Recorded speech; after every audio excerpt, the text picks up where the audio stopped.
रामधारी गुप्ता भाग 2 गति 100 शब्द प्रति मिनट। Be ready 3, 2, 1 start. महोदय, बच्चों को जो ज्ञान प्राप्त हो वह अनुभव से प्राप्त हो, न कि केवल स्मरण शक्ति पर आश्रित रहकर रटाई द्वारा। उन्होंने सोचा था और उच्चतम शिक्षा शास्त्रियों का भी यही विचार है कि इस प्रकार से प्राप्त ज्ञान बच्चों में जागरूकता, कार्यकुशलता, स्वतंत्र भावना पैदा करता है, जो इस जीवन के संग्राम में बहुत सहायक हो सकता है। दूसरा मौलिक विचार उनका यह था कि इस प्रकार की शिक्षा इस देश के लिए अनुकूल ही नहीं बल्कि अनिवार्य है।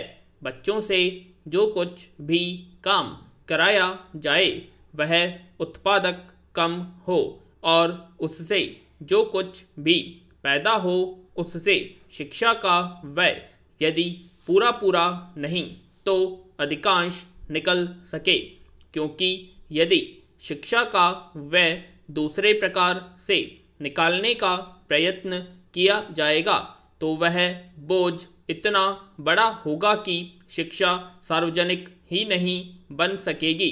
पिछले वर्षों में जो कुछ भी विचार किया गया था या प्रयोग करके देखा गया, उससे जहाँ तक मैं समझता हूँ वही निष्कर्ष निकाला जा सकता है जो पहले सम्मेलन में हुई बहस से निकाला जा सकता था।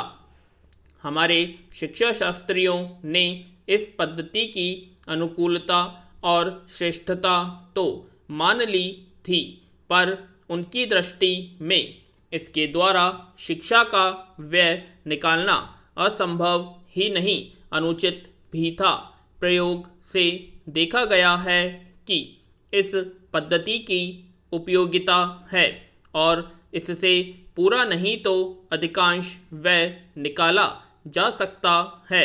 यह मैं प्राथमिक और माध्यमिक शिक्षा के संबंध में कह रहा हूँ। पैरा उच्च कोटि की शिक्षा के संबंध में अभी प्रयोग नहीं के बराबर हुआ है, इसलिए उसके संबंध में अभी कुछ भी कहना संभव नहीं है। इतना होते हुए भी हम देखते हैं कि इस पद्धति को उतना प्रोत्साहन नहीं मिला और न इसका उतना प्रचार ही हुआ जितना होना चाहिए था और जितना स्वराज्य प्राप्ति के बाद हम कर सकते थे। इसका कारण जहाँ तक मैं समझता हूँ कि यह है कि इसकी उपयोगिता प्रमाणित होने पर भी पुरानी पद्धति पर जो आस्था थी वह अभी दूर नहीं हुई है और इसी कारण शिक्षा के काम में जो व्यक्ति लगे हुए हैं उनका न तो इस ओर ध्यान गया है और न उन्होंने इस विषय पर गहराई से चिंतन किया है। पैरा आज भी हम इतना ही कह सकते हैं कि इस पद्धति का अभी केवल प्रयोग ही किया जा रहा है। इसे राष्ट्रीय कार्यक्रम मानकर हमारी सरकार ने उसको चालू करने का निश्चय नहीं किया और क्रियात्मक रूप से कुछ करने की बात तो नहीं के बराबर ही है। उसका परिणाम यह हुआ है कि पुरानी पद्धति की संस्थाएं दिन प्रतिदिन बढ़ती जा रही है और शिक्षा पर सरकार जो कुछ भी व्यय कर सकती है या करना चाहती है उसका बहुत बड़ा अंश उस पद्धति को ही बनाए रखने में व्यय हो रहा है और इस पद्धति को बहुत कम प्रोत्साहन मिला है। मेरा अपना विश्वास है कि शिक्षा में मौलिक परिवर्तन अवश्य किया जाएगा। पैरा महोदय, बहुत बड़ा अंश अनुभव और लोगों की कही सुनी बातों से देखे हुए दृश्यों से और कुल तथा समाज की परंपरा से प्राप्त होता है। सिनेमा इस सभी प्रकार के ज्ञान की प्राप्ति में सहायक हो सकता है, क्योंकि यह मनुष्य की दृश्य और श्रव्य अनुभूतियों के क्षेत्र को बहुत ही बढ़ा सकता है। यह एक साधारण सी बात है जिसे सभी जानते हैं कि केवल सुनी सुनाई बात की अपेक्षा हम पर देखे हुए दृश्य का प्रभाव अधिक पड़ता है, और हम यदि सिनेमा द्वारा किसी चीज़ को देख लेते हैं तो उसका उतना फल तो नहीं होता जितना स्वयं आँखों द्वारा देखने से मिलता है। उससे तो कहीं अधिक अमिट छाप किसी के सामने किसी दृश्य के वर्णन करने से पड़ती है। विराम मन बहलाव के भी साधन कितने ही प्रकार के होते हैं।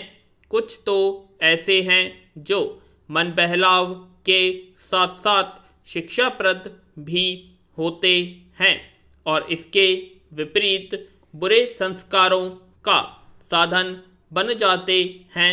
मैं स्वयं यह दावा नहीं कर सकता कि मैंने बहुत सी फिल्में देखी हैं। सच पूछिए तो मुझे बहुत कम फिल्में देखने का अवसर मिला है, पर मेरे पास जो खबरें पहुंचती हैं बहुतेरे विश्वसनीय भाइयों और बहनों सी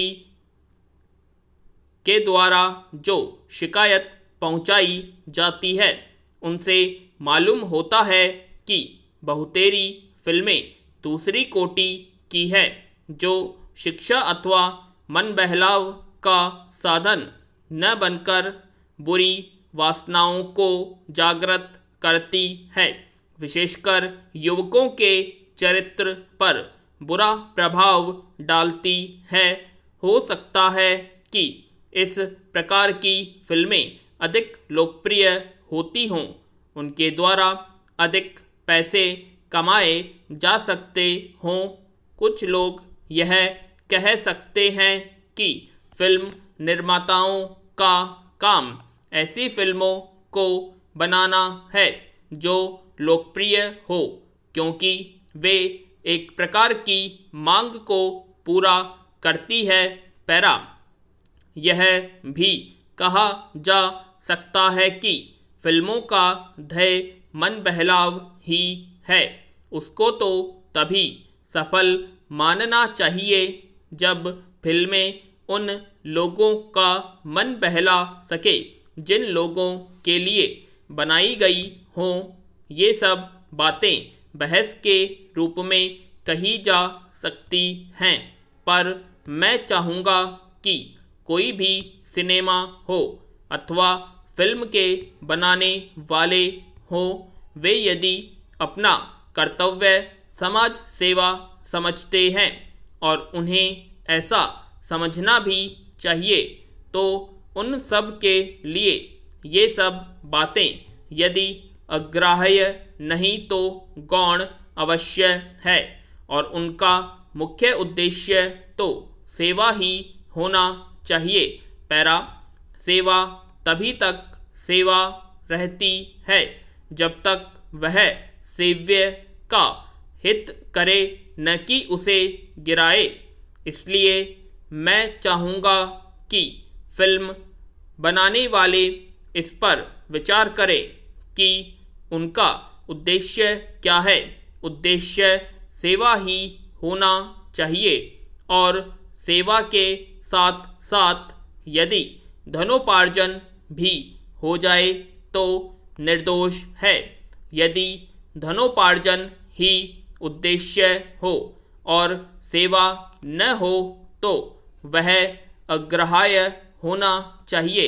यदि मनुष्य अपने स्वार्थवश कुछ ऐसा काम करता है जो उसके व्यक्तिगत लाभ के लिए, तो ठीक हो, पर जिससे समाज को हानि पहुंचती हो तो उसे रोकना पड़ता है। पूर्ण विराम। तो दोस्तों ये थी मेरी आज की रामधारी गुप्ता की डिक्टेशन प्रतिलेखन संख्या 5 व 6 की, जो कि 100 शब्द प्रति मिनट की गति से बोली गई है। और इस डिक्टेशन में बीच बीच में फ्लक्चुएशन किया गया है, कहीं पर ये कम स्पीड है तो कहीं पर ये ज़्यादा की स्पीड है, तो आप घबराएं नहीं। इसी प्रकार से एग्ज़ाम में डिक्टेशन बोली जाएंगी, कहीं पर थोड़ी तेज़ बोल दी जाएगी तो कहीं पर कम हो जाएगी। Okay friends, good bye.